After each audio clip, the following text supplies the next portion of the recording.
Olá! O nosso encontro hoje parte de um dado que me pareceu bastante assustador. A humanidade conhece mais de 7.000 espécies de plantas que servem para alimentação, mas quase a metade do que se come hoje no planeta vem só de 3 cultivos: arroz, milho e trigo. A informação está num artigo publicado pela Revista Brasileira de Plantas Medicinais. Ele mostra que a gente come muito do mesmo. Somadas mais 7 plantas, tipo batata, soja, cana-de-açúcar, são 10 cultivos que chegam a suprir 75% das calorias consumidas atualmente por toda a humanidade. Então dá para deduzir que tem um monte de planta por aí que a gente até conhece, mas não come, e outras tantas que a gente nem sabe que dá para comer. E é aí que entra a ciência. No Brasil, essas espécies menos conhecidas ganharam um nome próprio: plantas alimentícias não convencionais, ou, na sigla, PANCs. Um universo de alimentos que a gente normalmente acha que é só uma flor bonita ou mato mesmo. Eu tô contando isso porque hoje a gente visita mais um projeto apoiado pelo SBPC Vai à Escola. E desta vez vamos para Goiás, onde o desafio foi apresentar para as crianças o fantástico mundo das PANCs. Era interessante porque a gente chegava na escola, saía assim em expedição pela escola, as crianças pegavam um punk que elas consideravam como matos dali, ele já conhecimento, ele já conseguia dizer, olha, essa. A gente retornava para a cozinha e aí ele fazia um risoto. Bora saber como foi que o pátio da escola e o quintal de casa viraram áreas para pesquisa de campo e a cozinha da merenda virou laboratório. Eu sou Raquel Cagliari e este é o último episódio da série SBPC Vai à Escola. Fica até o final que, além das PANCs em Goiás, a gente ainda traz um papo com a Laila Espíndola, de Brasília, que coordena todo esse movimento que é transformador e não só para as crianças.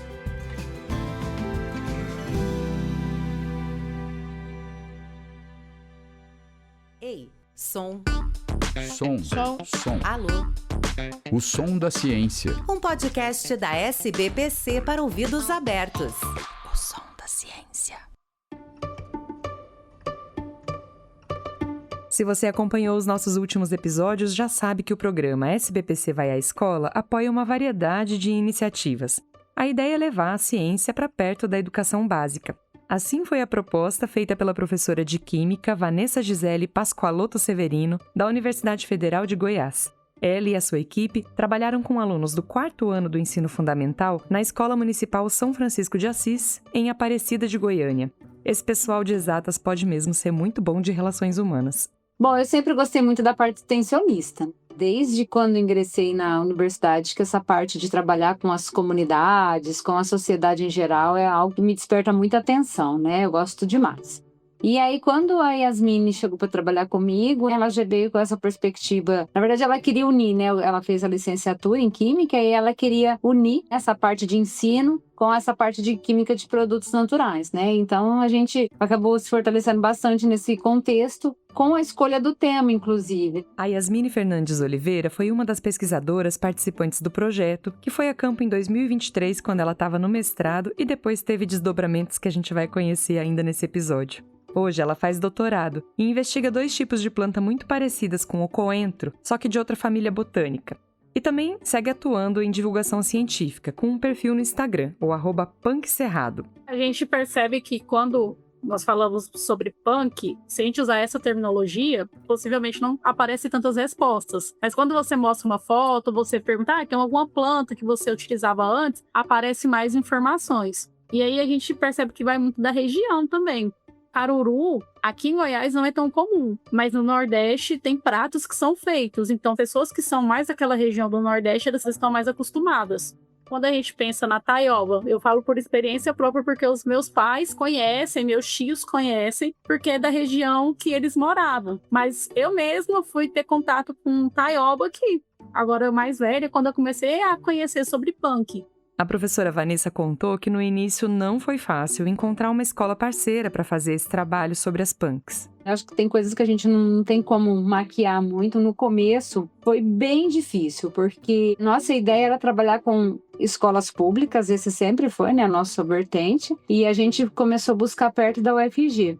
A gente esbarra muito com essas negativas a depender de quem está no cargo. Depois de muita busca, elas encontraram uma diretora parceira que abriu as portas em Aparecida de Goiânia. E mesmo o assunto sendo novidade, em pouco tempo o que antes parecia mato já estava indo para dentro do prato. Imagino que tenha sido um tema bastante novo, né? Novo. E a nossa equipe, ela era bem diversa. Nela estava o professor Alcir, que ele é gastrônomo, né? Trabalha muito com essa vertente, então ele até tem um canal no YouTube de muita coisa de cozinha. Então, com ele, a gente conseguia fazer oficinas mesmo de alguma coisa assim que rendesse bastante. E aí as crianças, além de fazerem aquele percurso, conhecerem e coletarem, elas ajudavam no preparo. Então, essa parte aí de expedição e oficina era sempre assim, muito, muito rica.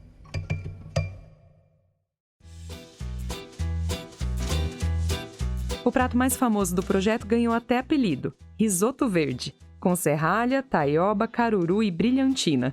O quarto ano que colheu tudo isso, mas a escola inteira experimentou. E o conhecimento também foi sendo compartilhado com outras turmas. Tinha também a professora Gradisca, que é arquiteta, que trabalha muito com essa parte de artes, de aquarela e tudo. Então também tinha esses momentos em que ela pedia para as crianças perguntarem em suas casas sobre plantas que as pessoas conheciam, que eram pouco conhecidas. Aí elas traziam ideias e depois elas faziam desenhos. Aí no último dia a gente fez uma exposição na escola com esses desenhos. Teve a feira, que aí a feira era para eles passarem para os demais, que eles aprenderam.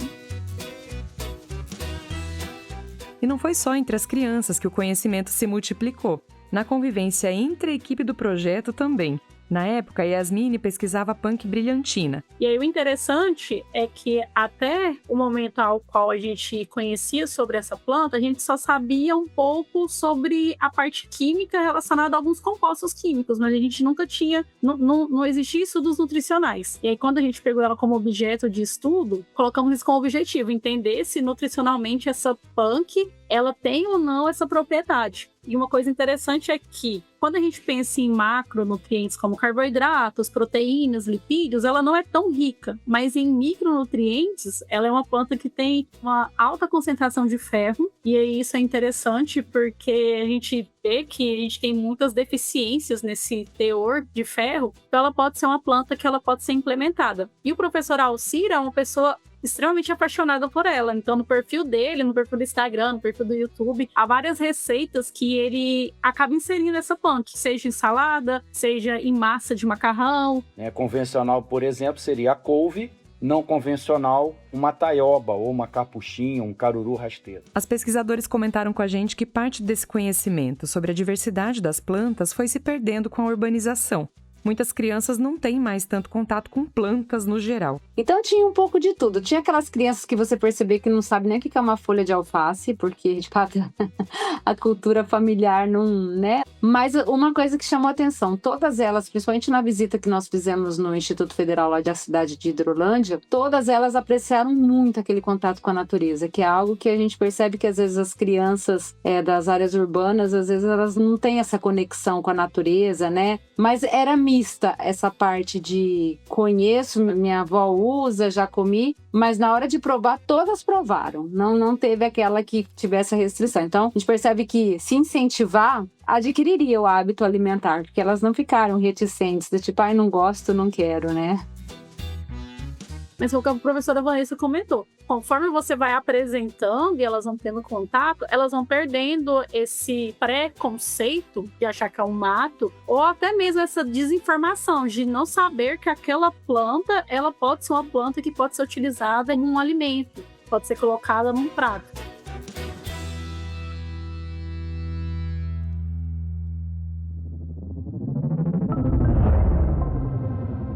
O som da ciência.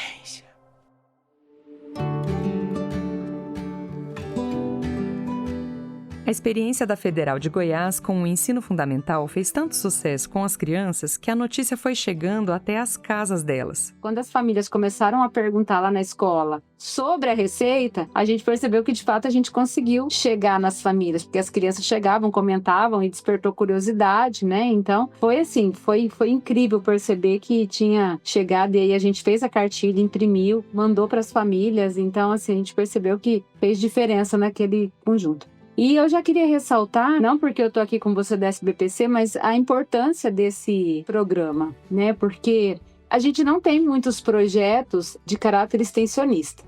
Aí a cartilha tinha uma pegada que era a questão assim, que as famílias ficavam pedindo na escola as receitas daquilo que as crianças estavam comendo, o que estava acontecendo. A cartilha teve mais esse cunho de ter a receita, né? Depois da cartilha veio um livro inteiro. Ele é gratuito e o link está na descrição desse episódio. E o livro já foi mais científico mesmo, né? Tem o seu cunho popular, mas aí já vai ter o nome científico da planta, vai ter constituintes químicos, atividade biológica. Então o livro já era por um público da academia, mas que também poderia servir para essas pessoas, né, da sociedade.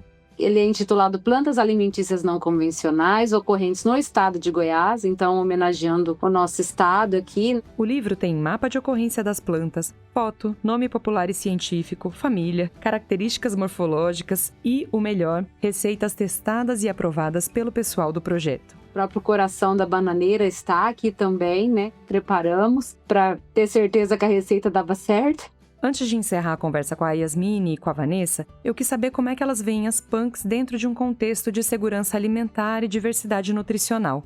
Será que as punks poderiam entrar de vez para a merenda escolar? Para essas escolas precisaria ter uma política pública mesmo de absorver, né? Porque quando você vai nas comunidades tradicionais, a gente trabalha muito com as comunidades aqui do estado de Goiás, lá eles têm de tudo, né? Então eles conseguiriam prover esse tipo de alimento para as escolas, fresquinho, né? Mas na realidade o que acontece? Quando abre o edital lá, é a batata, é a mandioca, são só as plantas convencionais. Então acaba que aí, o que vai acontecer? Aí a gente chega no outro lado, muito ruim inclusive, que é a gourmetização. A punk acaba sendo uma comida que vem acompanhada de uma florzinha comestível, já vai dar um preço muito mais alto, porque ela já virou um prato, né, gourmetizado. E na realidade, por exemplo, a flor do ipê. A flor do ipê, a amarelinha, é uma punk. Então eu acho que assim, precisaria ter um esforço maior, porque a gente conseguiria, inclusive assim, contemplar essa parte de muitas famílias que a gente sabe que passa necessidade, né? Por exemplo, a Ora Pronobis, ela é riquíssima em proteína e é facilmente cultivado.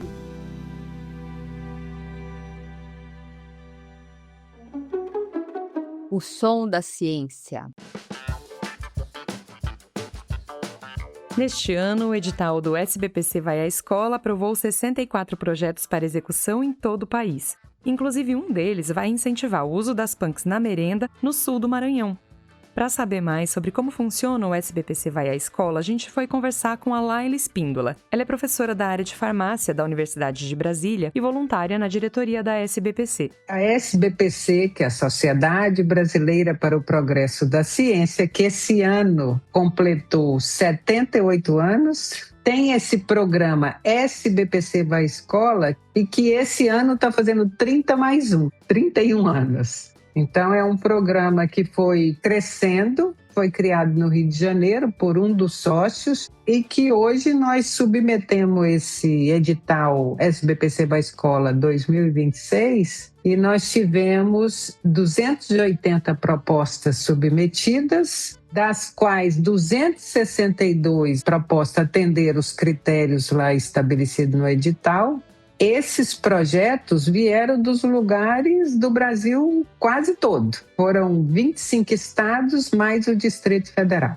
Lugares muitas vezes remotos, né? Lá onde o vento faz a curva, a gente levando essa oportunidade de mostrar a ciência para as crianças e para os jovens. O que é lindo também nesse projeto, eu acho que é um projeto muito estratégico da SBPC, né? Que é você unir a educação superior, as universidades, né, os institutos de pesquisa, com a educação básica pública. Então, você dá essa oportunidade de uma criança fazer um experimento, né, de uma criança pôr a mão na massa, ver como é a ciência. E as crianças são muito encantadas já naturalmente, né? Então, você vai despertando isso nelas e o que você vê assim de retorno é encantador para nós também. É motivante para os dois lados, né? A Laila explicou que todo o trabalho, tanto do pessoal das universidades quanto das equipes das escolas envolvidas é voluntário, mas o programa garante recursos para transporte e materiais, por exemplo, que são essenciais para a execução dos projetos. Então, o edital SBPC Vai à Escola deste ano, pela primeira vez nesses 30 anos, mais um, recebeu mais recursos. Nós recebemos recursos da FINEP, de uma agência de fomento, uma emenda parlamentar e recursos do Ministério da Ciência, Tecnologia e Inovação. Como no Brasil nada é fácil, os recursos da emenda e do Ministério ainda estão aguardando liberação. Quando isso acontecer, segundo a Laila, existe a perspectiva de que mais projetos do edital 2026 possam ser contemplados. Enquanto isso, ela já está pensando lá na frente. A gente espera, que é o que a gente deseja e que já combinamos, vamos ver se dá certo, se o Ministério da Ciência e Tecnologia faz uma portaria para que esse recurso seja fixo. Todo ano eles entreguem esse recurso para a SBPC executar o SBPC Vai à Escola. Esse é o nosso projeto que nós estamos tentando realmente passar a caneta nele para ele virar realidade. Que aí vai ficar mais fácil, que a gente trabalhou muito atrás de recurso. Dá para ver que a Laila é uma profissional apaixonada pela extensão, né? Além de coordenar o SBPC Vai à Escola, ela está sempre envolvida com projetos que aproximam a ciência da comunidade. E a gente escolheu encerrar esse episódio trazendo uma observação que ela faz com base nessa experiência, a de que os projetos são transformadores não só para as crianças e adolescentes, mas também para aqueles jovens adultos da graduação e da pós que participam da oferta das atividades. Eu envolvo os estudantes da graduação e da pós. E eu posso dar um outro exemplo sobre os estudantes da graduação. Tinha um menino em sala de aula muito entristecido. Aí eu resolvia chamar ele, olha, amanhã a professora vai receber 60 crianças no encetário e eu preciso de ajudantes. Você pode vir me ajudar? Você fica lá na sala onde tem as larvas e você vai ensinar as crianças, pôr as crianças para separar as larvas, 1, 2, 3, 4, explicar tudo. No final, todas as crianças queriam vir estudar no NB para ser aluno do Titutu, que era o menino, que eles puseram o nome de Tutu, puseram um apelido nele, e o menino nunca mais saiu do laboratório, a tristeza dele foi embora. Então, eu acho que até para você ajudar a condição de um estudante hoje que está com a saúde mental por um triz, esses projetos são poderosos. Com 3 décadas de caminhada, o SBPC Vai à Escola realmente é um daqueles arranjos em que todo mundo sai ganhando. Além do Instagram sbpc.escola, o programa tem uma página própria, que é o escola.sbpcnet.org.br. Antes de encerrar, fica um convite. Se você tem vontade de apoiar esta e outras iniciativas que aproximam a ciência da comunidade, considere se filiar à Sociedade Brasileira para o Progresso da Ciência. Você ganha acesso exclusivo a notícias do universo científico e descontos na inscrição das reuniões da SBPC. É só acessar o site sbpcnet.org.br. Eu sou Raquel Cagliari e este podcast é produzido em parceria com a equipe de comunicação da SBPC. A edição do episódio é de Antônio Said. Fale com a gente pelas redes da SBPC, agora também no TikTok, ou direto pelo e-mail osondaciencia@sbpcnet.org.br. Obrigada pela companhia e até o próximo episódio preparando as malas para a reunião anual que acontece na Universidade Federal Fluminense em Niterói. Tchau!